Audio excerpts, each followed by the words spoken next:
Welcome to CharityVillage Connects. Nonprofits in Canada are notoriously slow when it comes to investing in new technology. Will they be left behind when it comes to the new AI tools that are poised to revolutionize our world? In this episode of CharityVillage Connects, we take a hard look at what AI has to offer nonprofit organizations, as well as its potential drawbacks. Is there a way to responsibly harness the power of AI for social good? To discuss these important issues, please welcome Charles Buchanan. Charles is the founder and CEO of Technology Helps. As an innovator and visionary, he has a distinguished history in corporate technology leadership, management consulting, and entrepreneurship. Charles has founded and worked with numerous technology companies in diverse areas such as online gaming, fintech, environmental protection, and more. He continues to be an authority in the tech space and has provided expert advice and implemented large-scale technology solutions for enterprise clients. Welcome to the podcast, Charles. Thanks, Mary. It's great to be here. Well, perhaps we can start off with really the basics and get an introduction in plain language to what AI is for our listeners who may be unfamiliar with it. What is it, and why is it in the news so much these days? So, so AI is it's really the ability of a machine to think or behave like a human. So that's so there are a number of human tasks that we perform, and just codifying some of those actions or those behaviors into software allows a computer to do things that a person would do. For example, most of AI is around predicting what will happen or using data to determine next steps, or actually just doing things that a human would do in a simpler way. So you've been looking at like ChatGPT is very common and very popular now. Everybody's heard of it, but AI has been around for a very long time. So when you look at your social media feed, the posts that you see in social media, they are curated by AI based on what you've viewed, what you've looked at, who you are, where you are, and your profile. So you are fed content that an engine or an AI has determined to be appropriate for you. And Siri, or Alexa, or Google, any of those assistants, they basically are just doing pretty much the same thing as any other AI platform. And then you also have your recommendations when you shop. Netflix, for example, if you like this, then you would like that. So those are the kind of things so AI has been with us for a very, very long time. Even in tools like Google Maps, you see that, yes, navigating from like where I live in the west end of Calgary to somewhere else in the city, what's the fastest route to get there? And an algorithm will say, well, based on where you are, this is the path, and this is and based on what I know about traffic, or at this time of day, what's likely to be expected in traffic, you should probably take this path, and that's an optimal path. If I look at what's the shortest possible time to get from point A to point B, considering. So that is pretty much what AI is. It's really just having a computer do automated tasks. There's an other aspect of AI, which is where it goes beyond that, which is machine learning. So the machine where the algorithm, the algorithm is pretty much just the code that uses data to make some inferences, is improves upon itself as it gets results. So it's like, how correct was I? Or what else do I know? So now it fine-tunes its ability. So whereas, let's say using Netflix, for example, Netflix might be correct about a show you've watched and say, well, we think you may enjoy this show, and it's at 80% assurance. You've watched it, and then you gave a review and said, yes, I loved it. That tells it that, okay, I was right about that. So I think I really understand how Mary works and what Mary enjoys. So my confidence level in my prediction of what Mary will like has now risen to 95%. So that algorithm is learning. So that is how the algorithm is learning and growing as it accumulates more data and receives feedback on activities that it's on on suggestions that it's made or the results of its output.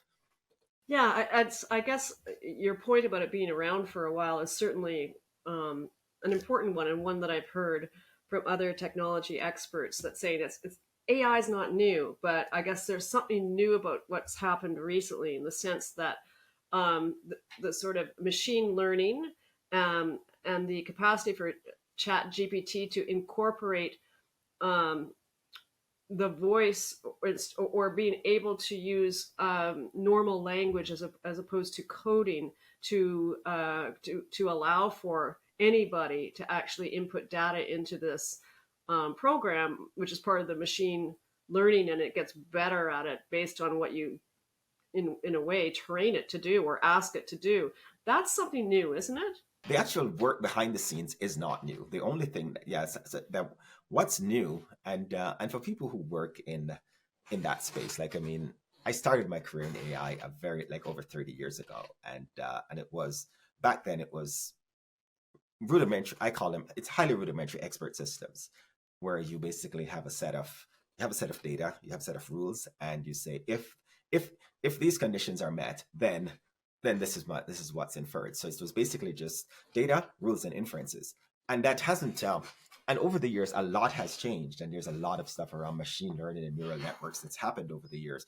But where it's actually something that's been growing, and it's been there forever. But then it's almost like something that became an overnight success when nobody knew that when it's been there all along. Yet it just kind of it just burst out onto the scene because of its accessibility.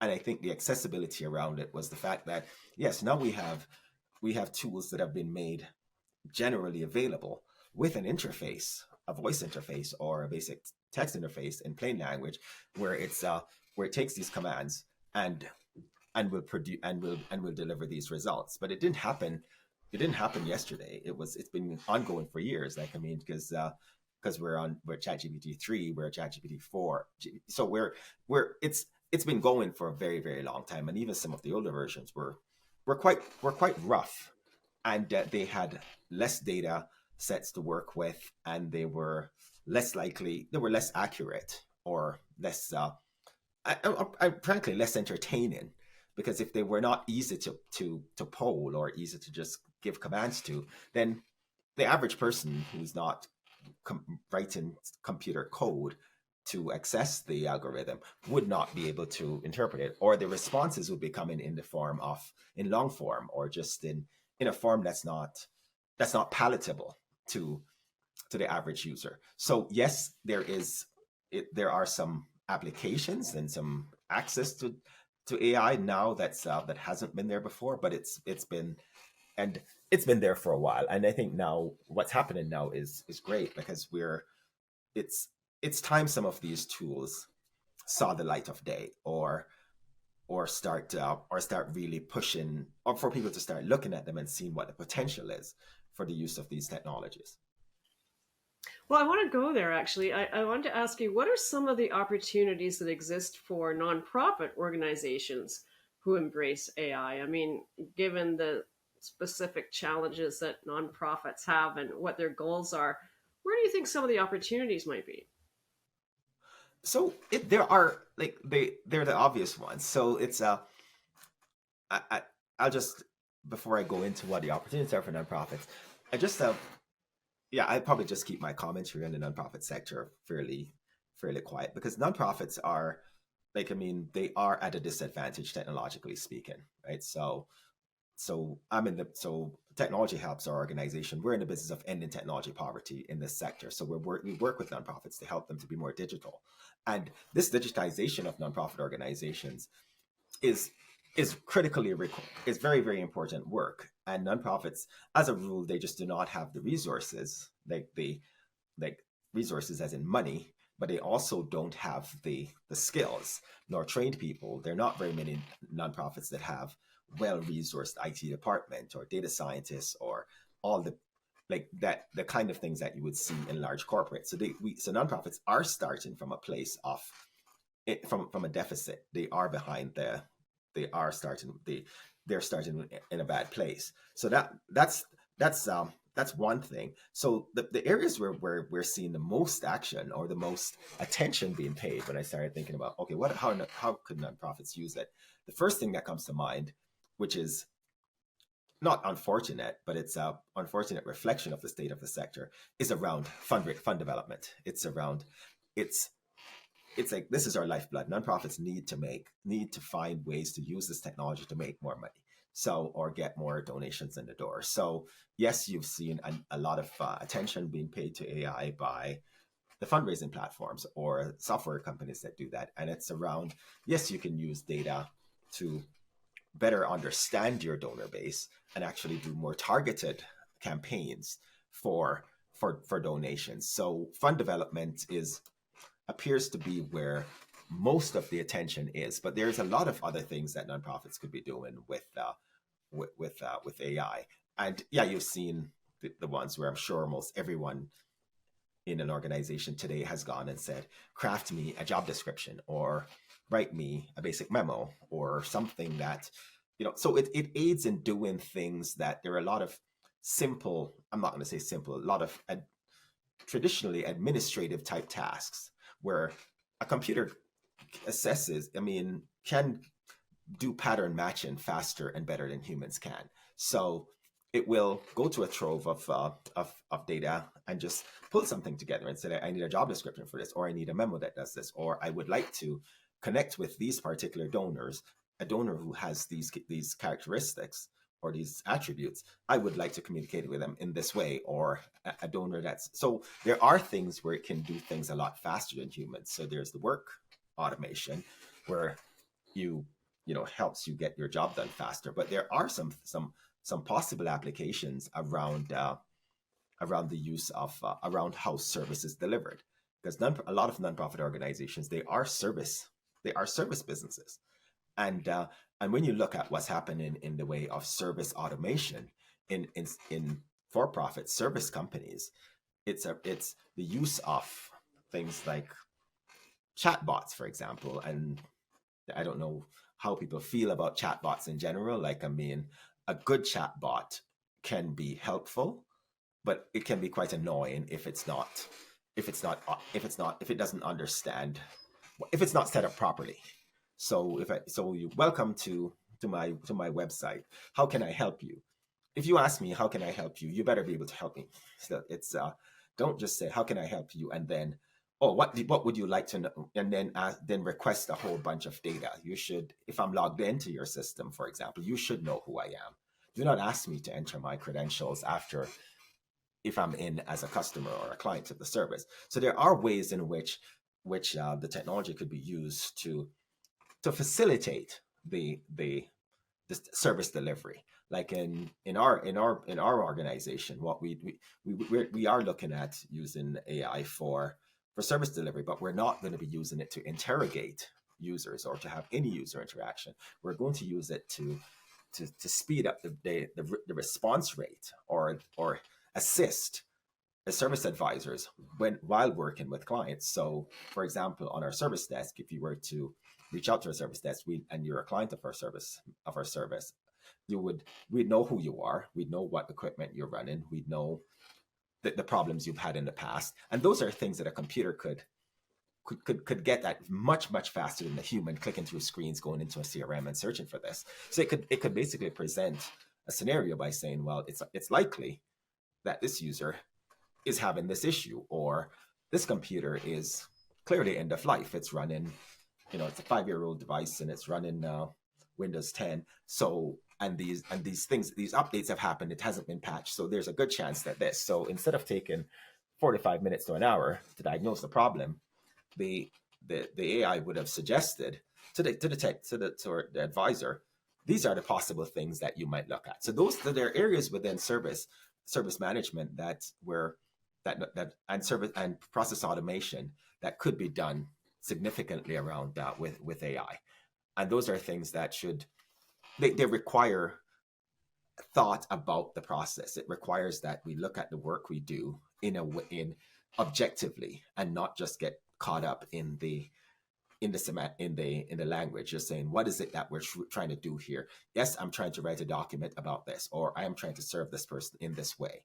and what do I know about them, and what can I do to assist. So there are a number of tools that are out there, like, I mean, aiding and writing, like, I mean, the tools like Canva, where you could do a lot of graphics fairly quickly. So there are ways to stretch the scarce nonprofit dollar further. Well, you know, you've certainly raised the point that we've heard repeatedly, and we've done actual podcast episodes about, which is, in fact, this sort of lagging of the nonprofit sector, the challenges for the nonprofit sector to embrace technology generally, both in terms of the skill set, as you've mentioned, but also resources, and there's many reasons why that is.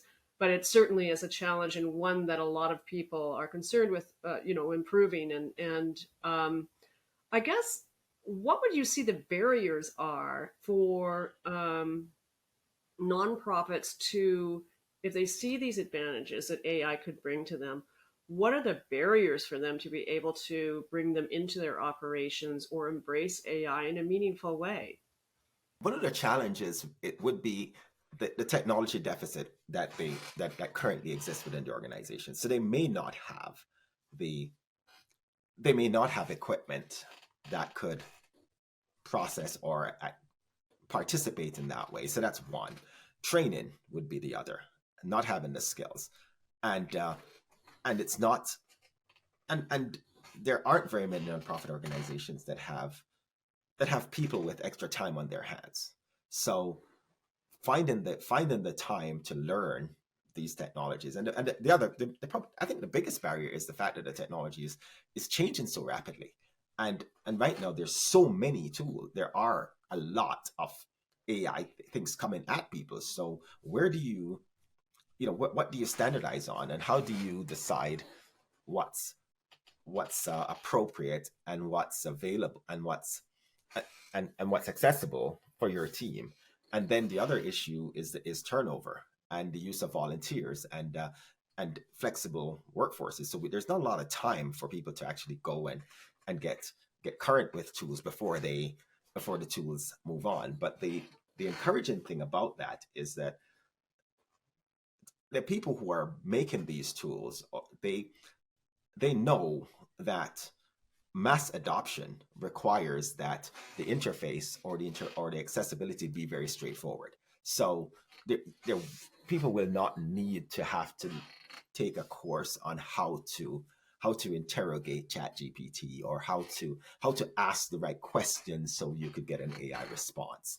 If the people who would like you to use those tools, it's incumbent upon them to make it easy for you to do that. So I would not sweat too much about saying, well, if I ask it this way, or if I ask, and there are tips and tricks and ways around it, but pretty soon it will be fairly straightforward. Like, I'm here. This is what I need to know. Just help me, and it will be very straightforward. But in terms of the barriers they face, are their typical barriers they face to adoption of any new technology, and one of them is fear. Right now there is this paralyzing fear that this is going to either eliminate jobs or change the landscape in dramatic ways. Yes, that's going to happen slowly and eventually, but I would encourage people to embrace rather than fear these changes, because it's inevitable. So embrace the technology, which is one, and figure out what makes sense. Like, I mean, there's some tips and tricks and tools and toys, but not everything is applicable for everyone. So the other one would be to figuring out what fits, where do they fit, and how, and what can be best used. And for smaller organizations, who are challenged with tech development, it sounds like what you're saying is that many of these tools, these AI tools, are going to be baked into the apps or the software that they might already be using. We already know some very popular and mainstream software they might already be using that make their jobs easier day to day. And to your point, the creators, the revolution that's happening now is really about making it so you don't have to be a software developer to be able to utilize these tools or integrate AI into your your work or your creative processes. Do we expect to see a lot of the early adoption being those kinds of tools that are really may already be part, like Microsoft has AI technologies, Canva you mentioned, and of course ChatGPT that's been making all the headlines. Is that how we're going to start this process in the nonprofit sector?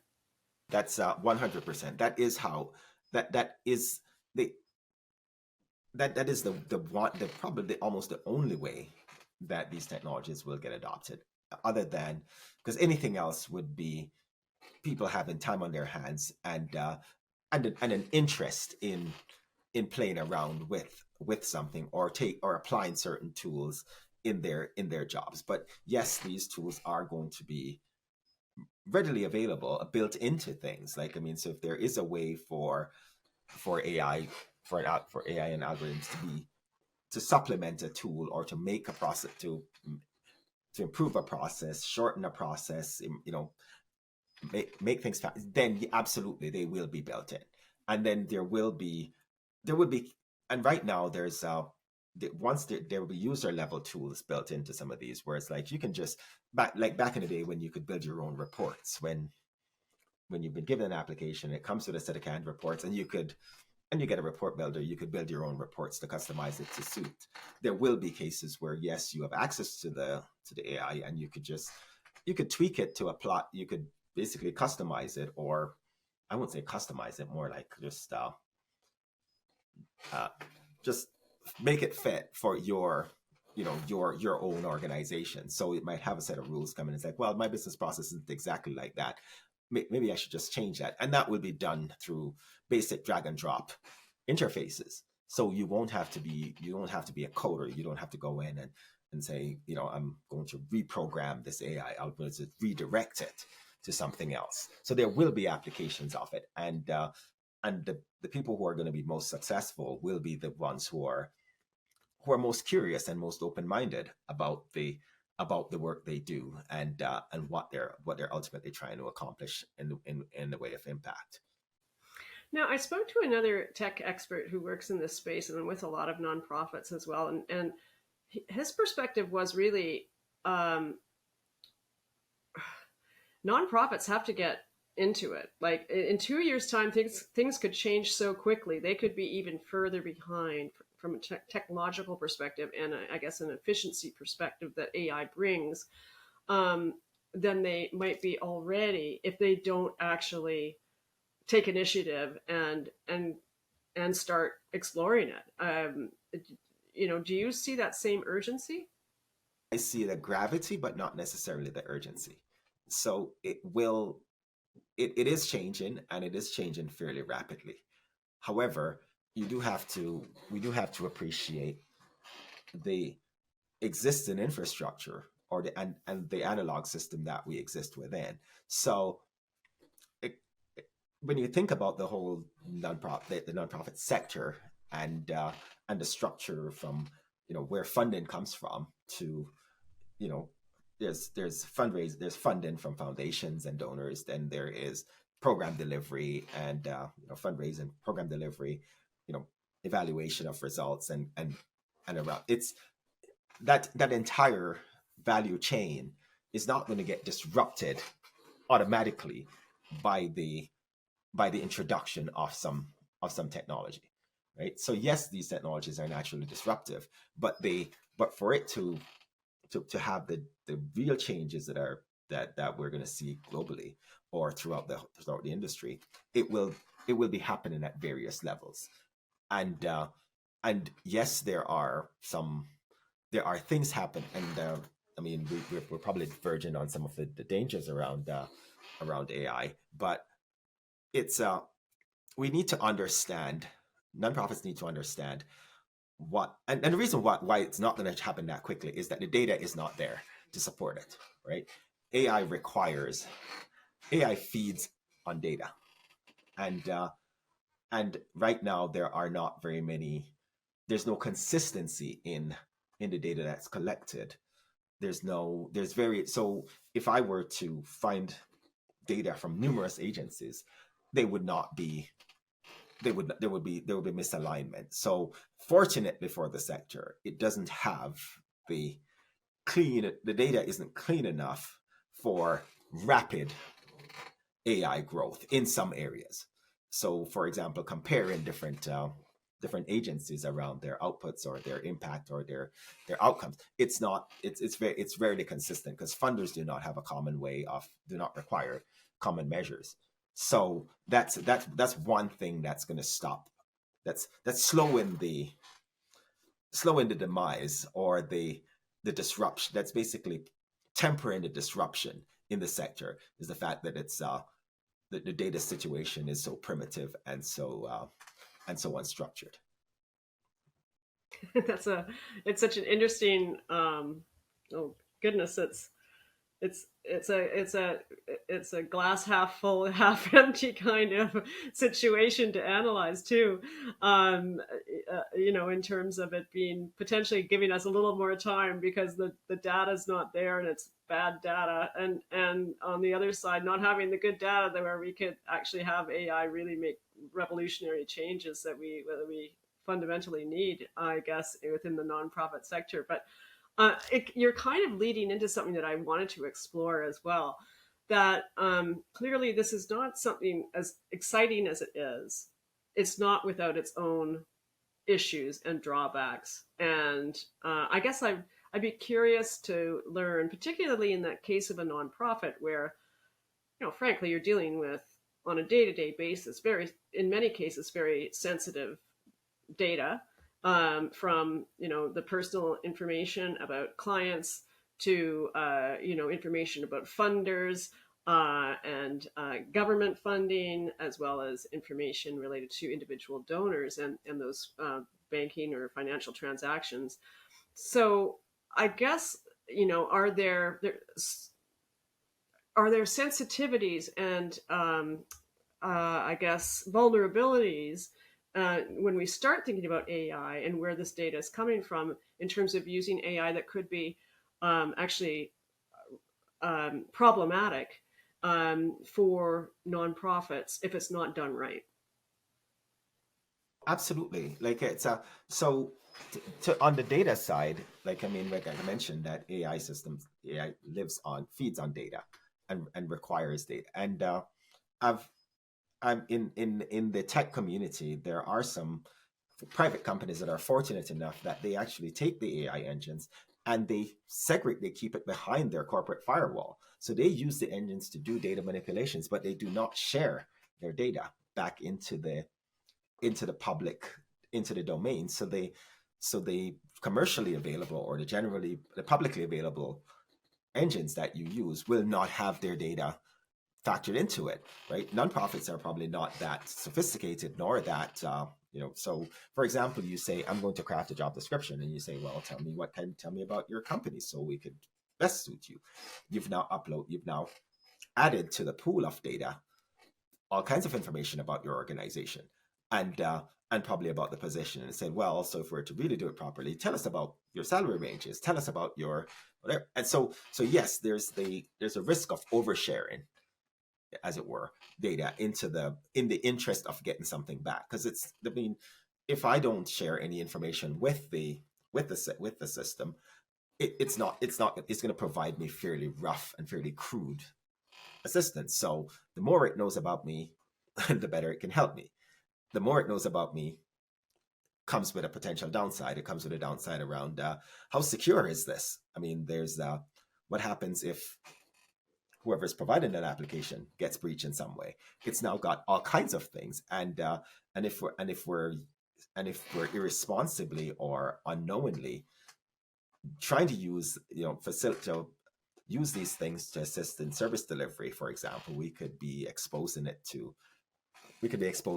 donor information. We could be putting private information there. So yes, there needs to be there is a risk around the use of private information and just even proprietary information about your organization, things that you would not know about. So And then on the other side of that is when we talk about the process automation, yeah, there's a natural risk of, if you automate a process, you could potentially disrupt or change job descriptions, or reduce your requirement for people. That's a euphemistic way of saying people could lose their jobs, and or jobs will change in ways, and there might not be another job at the time, or there could be expectations from investors, funders, donors, that organizations be more optimized. It's like, why do you have a person? Yeah, I'm pretty sure agencies, small agencies, will be asked by donors, why do you have this many administrative people? Why don't you just use an AI to do all your marketing? I've heard that all your marketing can be done, all your legal can be done, all your contracting could be done by a bot. So those are the things. So yes, there is the risk of being expected to do much, but there are some other risks around it. Like, I mean, we were developing an AI tool for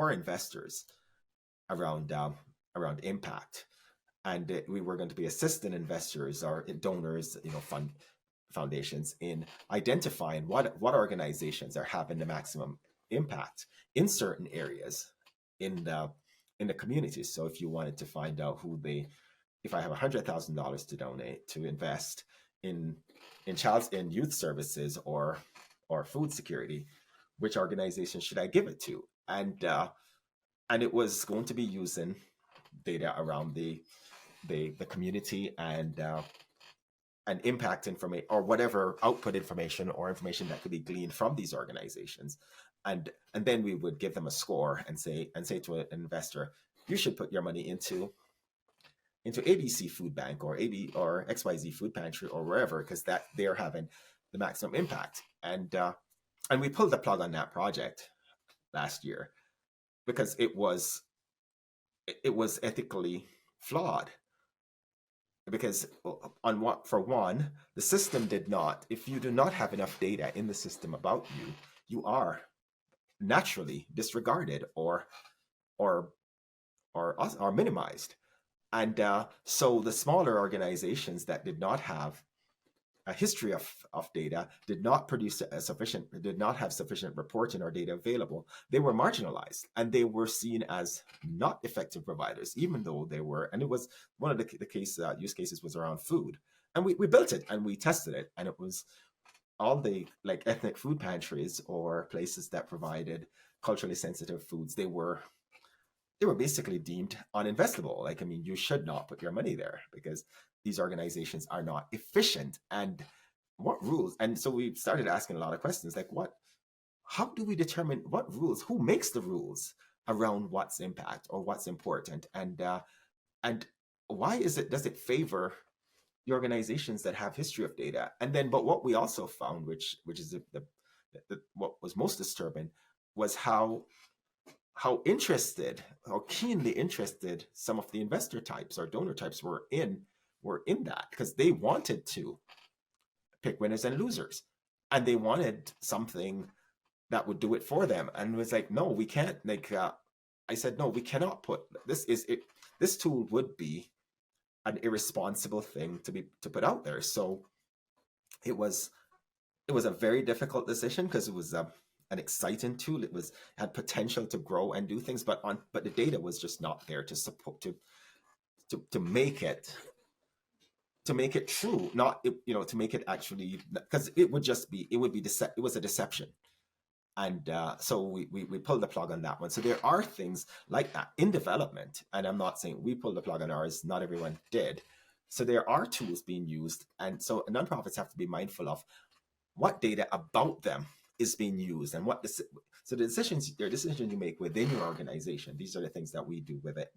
But what is being made, what decision is being made about you with the data with what's known about your organization? So on one hand, it's nice to kind of just be very private and just, for security reasons, we're going to keep to ourselves. But on the other hand, if you're a relative unknown, you will be marginalized. And so that's also one of the things that we have, and that one's not resolved. We'll be working our way through that. But as we start looking at tools and the way tools, we'll have to be asking very serious questions like, where's your data from, and and I know you are going to say your rules are proprietary within your algorithm, but how are you making these inferences based on the data that you're using? and and basically, where is your feedback loop? What are yes, your machine is learning, but what is it learning? So if it's serving the same, if it's just basically being fed the same thing and just getting better at this, the people who are not included are being further excluded from the mix. So the next time you get in, it's like you're just dead. I mean, you probably saw what happened at University of Waterloo. You've heard that, you know, a 94 is not a 94. You probably saw that study where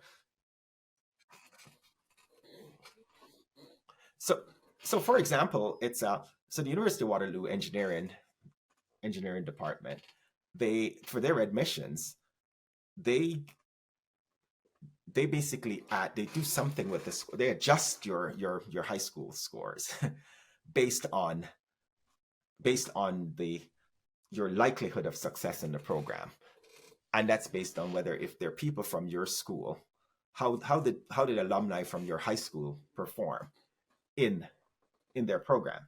So if people from your high school have been failing out or blazing trails, then your mark will be adjusted based on your ancestors. It's and they were actually literally adjusting these marks and using those as admission criteria in current day. And it's like, so if I'm from a small school that's never had anyone go to the University of Waterloo, my 94 is not the same as the 94 from a math and physics factory that's been sending kids to Waterloo for years. So and that's happening now. They came public, they went public with it recently, and I'm like, it wasn't surprising. Those things are being done, and it's being done with employment. It's being done across a number of areas, but it does result in marginalization of people whose data is not, or it basically biases are built into the algorithm based on, so because that's a clear bias. Like, we're biased towards people from these schools, and it's like, well, yes, but historically, and then you'll get the same reasons, like, well, historically these people haven't performed very well, and but the one person we had from that school failed out, so we're basically going to consider everyone from that school to be at risk of failing out, even though they have nothing in common. It's just so it's just so unnerving, and the inequity, the fury you would feel to be excluded, and to have your achievements being downgraded based on what school you went to. I mean, I'm sure they're not the only learning institution that does that, but still, it's so hard when you look at it with a humane lens, or just a sense of that individual and what it means for their life.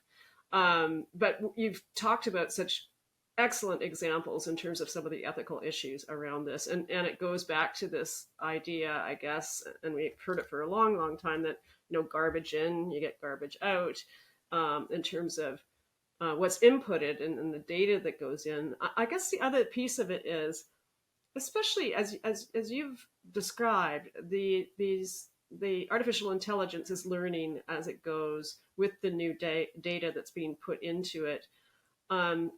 There is sort of almost well, is there not a risk that unless somebody really questions the output, you have to sort of analyze, did it learn what it should have learned, or has it learned something else that I wasn't intending it for it to learn, or from other data points that have gotten in there. And so the output that I'm relying on may not be entirely,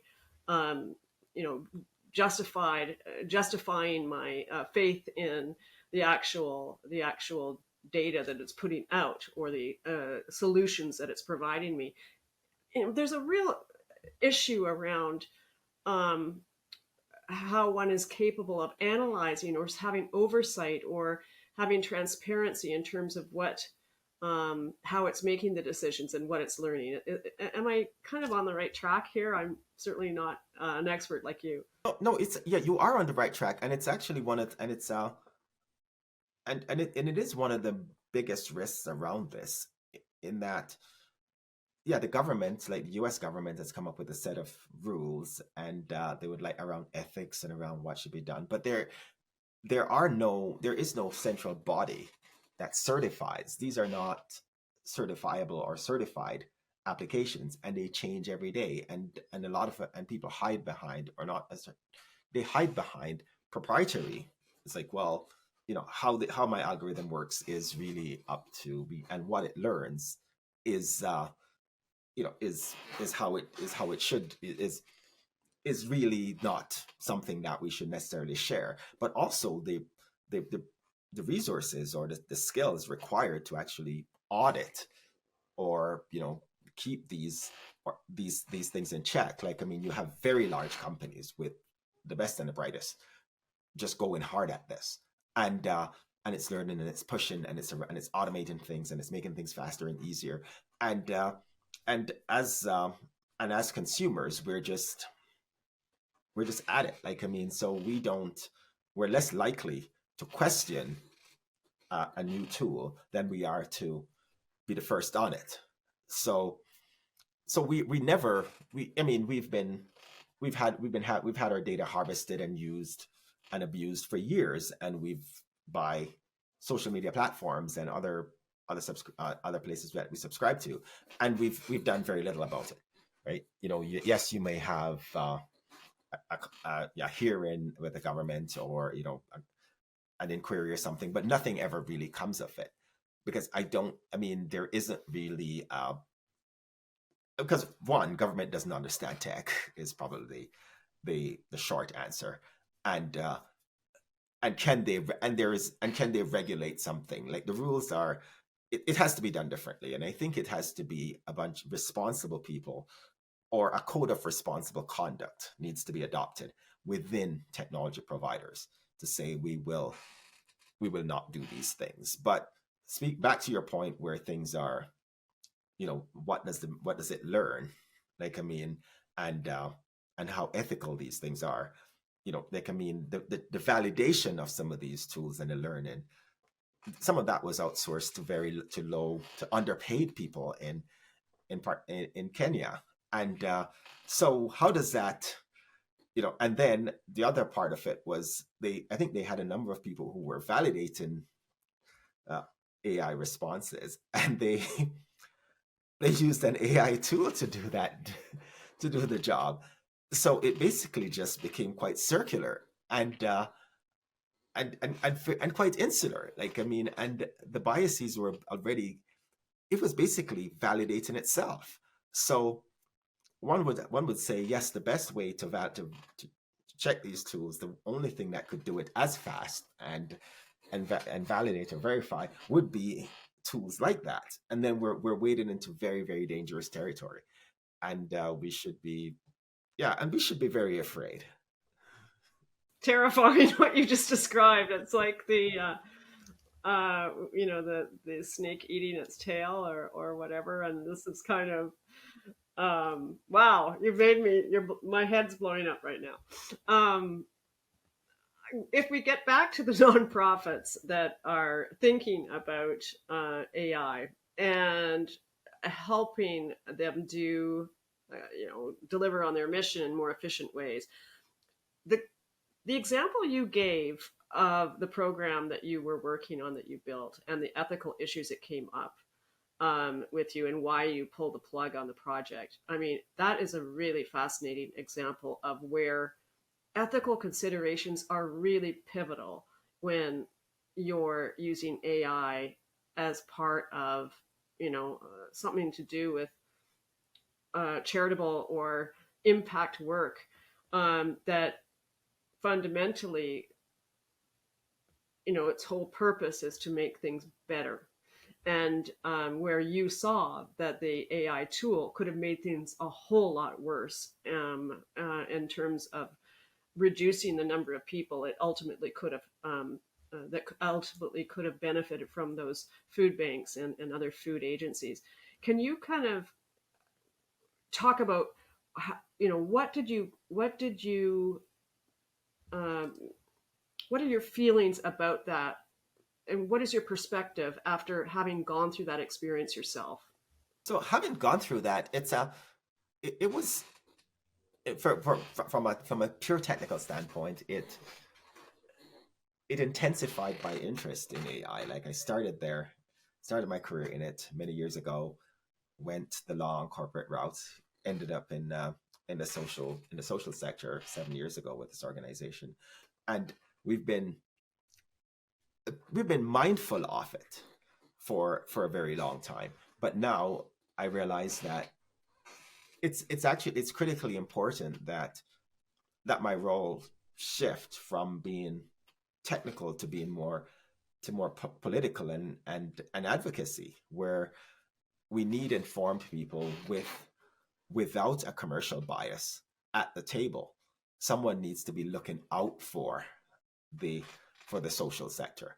Somebody needs to be examining for bias and looking at and it's not easy to examine for bias. Like, I mean, when a tool looks at a trove of data and then it makes an inference, or just says, or it sees a pattern, or then it predicts what's likely to come next based on what's happened before and certain behaviors. It's really difficult sometimes to determine whether to identify bias unless you've put the energy into the work into testing these things appropriately. So I need to my position. I need to go beyond bystander.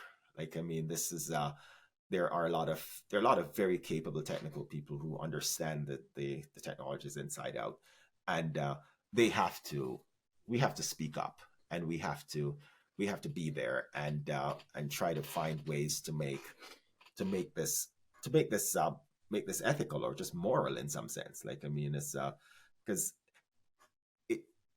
it can't we can do harm faster.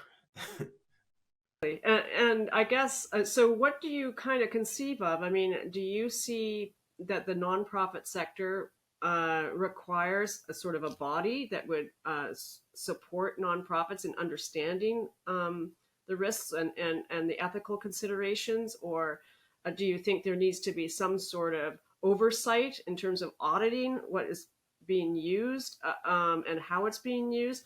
What are your thoughts? Like, how would your advocacy manifest itself?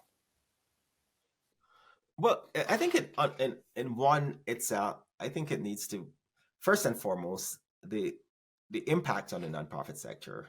You know, impact's an overused word in our sector, but the impact, how this affects the nonprofit sector, needs to be first and foremost, right? Like, people need to realize that the nonprofit sector has historically just been taken for granted. It's like it's supported off funds, off discretionary funds that's left over after we've made our profits and enjoyed ourselves. And so that it needs to realize too, we need to realize that yes, significant it is, there is danger, there is risk. So the risk needs to be acknowledged, the risk to the sector or of these things happening. And then it's not going to be necessarily on an individual basis where an agency is going to say, well, am I using an ethical tool?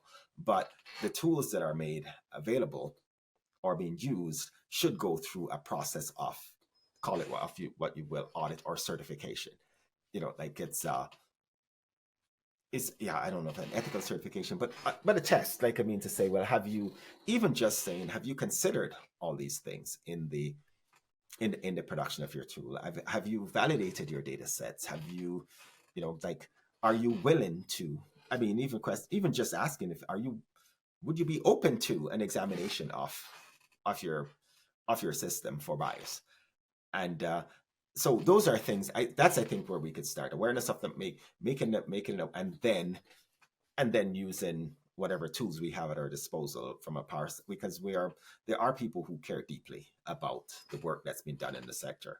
So we could, yeah, I would say a body and or even a bond between the people who are providing the technologies. They're not it's not just an evil force that's out there trying to take over the world, or to push ram tools down our throats. But at least it would give them cause to pause, to say, well, is this really a responsible tool? Or is this really, or have I taken the steps necessary to ensure that we are not, that we do not have biases built in that could be quite dangerous. So I would say an entity of sorts come off with people from the technology sector, people from nonprofit and social purpose organizations, and naturally from government is where I would see the comment that, and starting off with a conversation, the acknowledgement that there is risk to our community. So I guess I've been fascinated with this conversation, truly, and I've learned so much. I'm curious, when you look into the crystal ball and you think about the nonprofit sector and its embracing of AI, and the benefits and then the disadvantages and dangers, what do you think about our prospect for the nonprofit sector in Canada? What are your thoughts? What do you see down the road? I see, like, the work the nonprofit sector does is critically required, and it's not going anywhere. And so there is opportunity for, and in as much as I would like to see more investment into social impact, I think that will happen as people understand social impact better. So I see the people using the tools to actually be more efficient as organizations in delivering certain things, but tempered efficiency. So yes, be efficient. However, a lot of the work that's done, you cannot lose the humanity in that work. So it will give people more time to do the humane things in their job, rather than a lot of the administrative things that take time. So I see I see a more effective sector as a result of using these technologies, and where a lot of the work that takes up time and resources could be automated. So I see us, in as much as we could do harm faster with unethical AI, I see us doing good better, or doing good more efficiently as we go forward. But that will take time, and it will take adoption, and it will require a mindset of embracing the technology, a mindset of opportunity rather than a mindset of fear. I was speaking to somebody who's also an expert in technology, and he referred to AI being like the Force in Star Wars, where you have the dark and the light, and the Force is the Force, and it's about how you use it. Does that kind of resonate with you? Absolutely, it definitely is. It's about how you use it, and and you should not fear it. You should just and if you misuse it, people could get hurt. Well, thank you, Charles. I've had a fascinating discussion with you, and we could go on for hours, I'm sure. I've learned a great deal. I'm sure a lot of nonprofits across the country will benefit from your insights into AI, your sharing your stories about the ethical aspects of some of the work that you've done, and your expertise and your great advice. So thanks for joining us on Charity Village Connects. Okay, no, thanks for having me. This was a great time. Thanks so much.